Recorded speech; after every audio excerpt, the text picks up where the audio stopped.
Hello everyone, welcome back on my YouTube channel.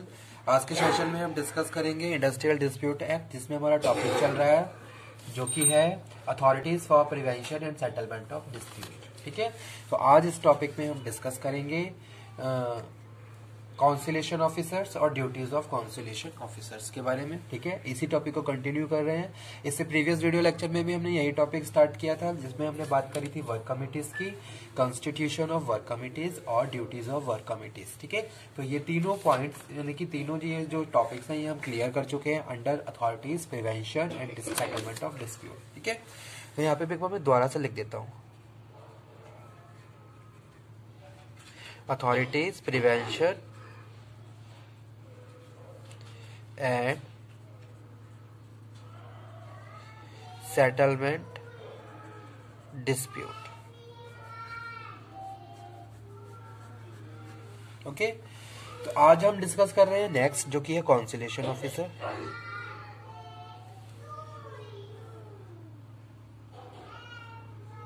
Conciliation officer section 4। ठीक है, The appropriate government may appoint conciliation officers for promoting the settlement of dispute or industrial dispute.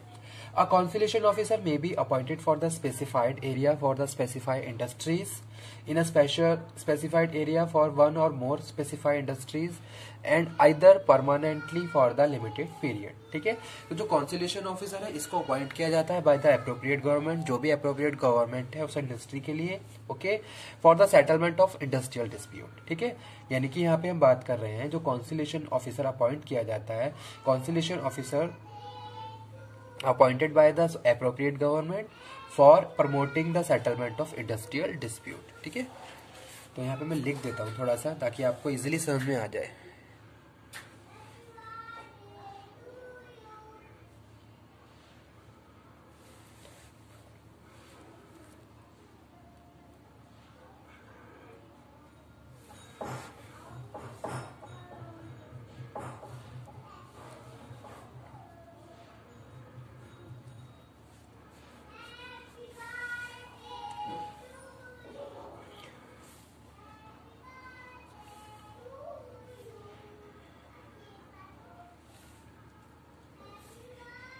The appropriate government may appoint conciliation officer for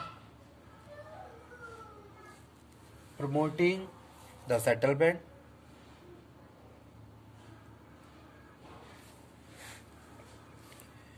of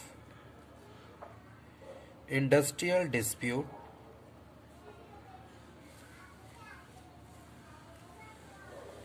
ठीक है, and appointed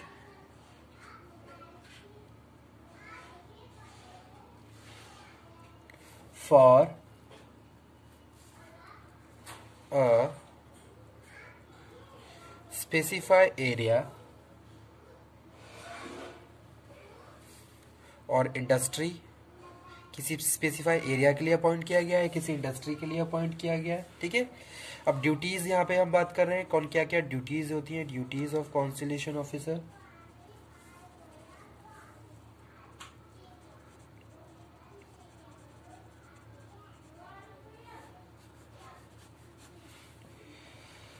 section 12 cover करता है duties of conciliation officers को।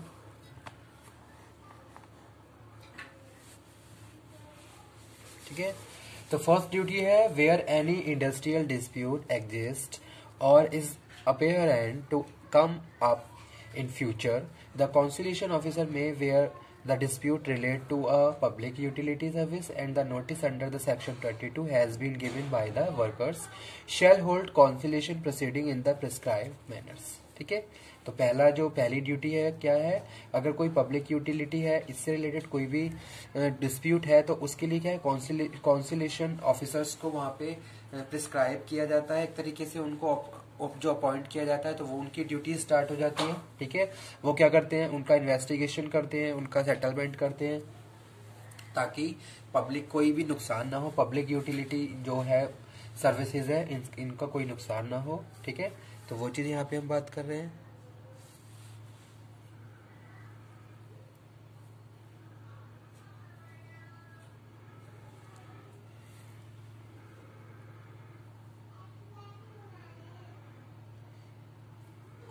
ठीक है।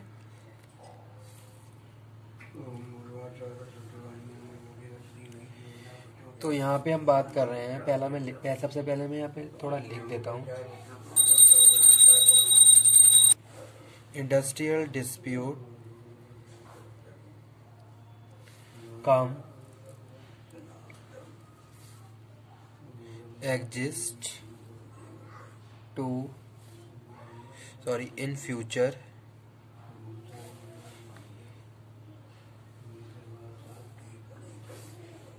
and dispute relate to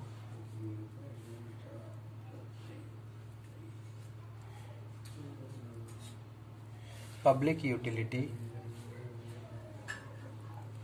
service, ठीक है। तो वो क्या करता है, उसका इन्वेस्टिगेशन। सेकंड है the conciliation officer shall for the purpose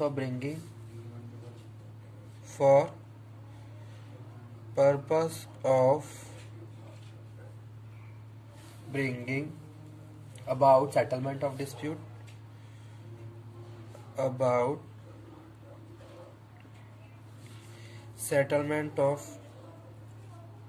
dispute without delay, कोई डिले नहीं होना चाहिए टाइम पीरियड में।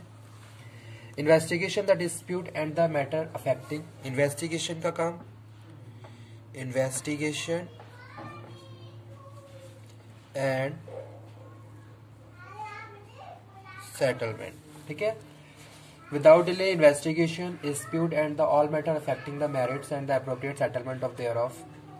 थर्ड है if a settlement is dispute is arrived in the course of conciliation proceeding, the conciliation officer shall send a report thereof the appropriate government or on officer authorized in this behalf of the appropriate government together with memorandum of the settlement signed by the parties to the dispute, ठीक है। अगर कोई मतलब कि कोई deep matter है तो government के को रिपोर्ट सेंड की जाती है, तो वो चीज यहाँ पे हम डिस्कस कर रहे हैं।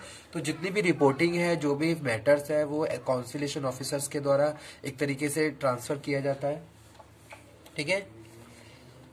यानी कि जो रिपोर्टिंग का काम है, reporting to appropriate government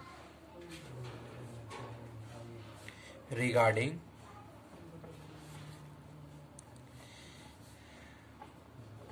dispute matters and investigation। Fourth यहाँ पे हम बात कर रहे हैं if no such settlement is arrived at the conciliation officer shall send to the appropriate government a full report setting forth the step taken by him bringing about the settlement of dispute along with the full statement in such fact or circumstances and the reason on account on which his opinion settlement could not be arrived at, ठीक है। After that next जो duty है वो है the appropriate government, ठीक है। If on consideration of above report the appropriate government is satisfied that there is a case of reference of the board labor court tribunal or national tribunal, it may make such reference. Where the appropriate government does not make such a reference, it shall record and communicate the parties concerned its reason thereof, ठीक है।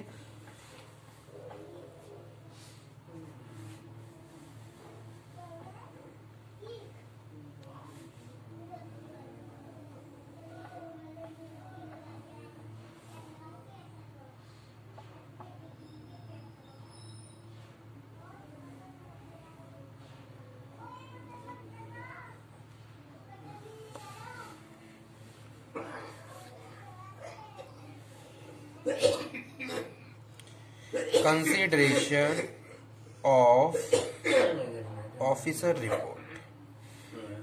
report by appropriate government, ठीक है।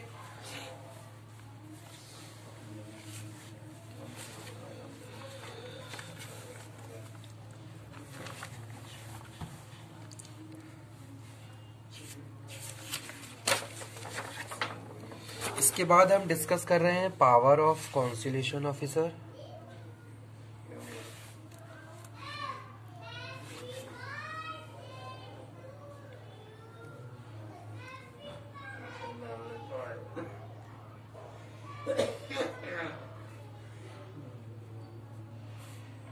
Power of conciliation officer. A conciliation officer has the following powers. First one is power to enter premises. Power to enter premises यानी कि वो किसी भी factory में जाके विजिट कर सकता है। Okay.